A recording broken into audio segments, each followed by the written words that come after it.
Well, political analysts are watching these taxing developments and pointing to history, which they say proves that when taxes soar, voters speak volumes. I'm not interested in just rebuilding someone else's government.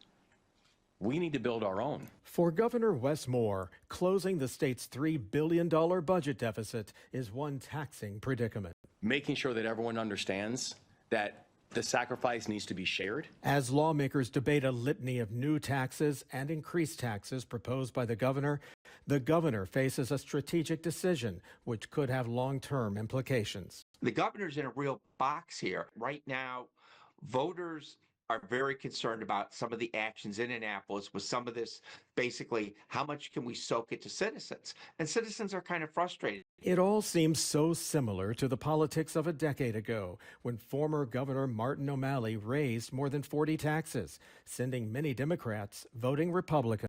People notice this, and after a while, they begin to say, surely we can do better. And when somebody like Governor Hogan comes in and says, we did do better and will do better if I'm back in, this becomes a tighter and tighter race. Together, we have changed Maryland for the better. After Republican Larry Hogan beat Democrat Anthony Brown, Hogan began rolling back the tax hikes from the previous administration. We have now cut taxes, tolls, and fees 7 years in a row by more than $2.7 billion.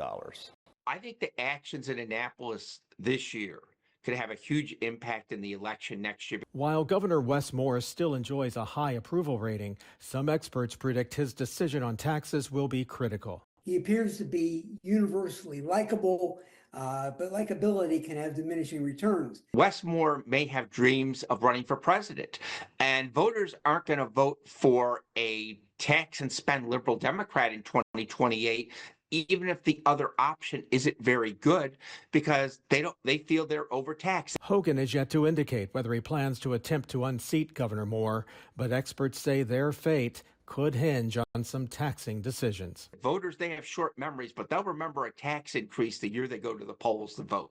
While the most recent poll shows Moore with a 14-point lead over Hogan if pitted against each other today, it also shows that voters show a lot of concern about rising taxes. Jeff Abel, Fox 45 News.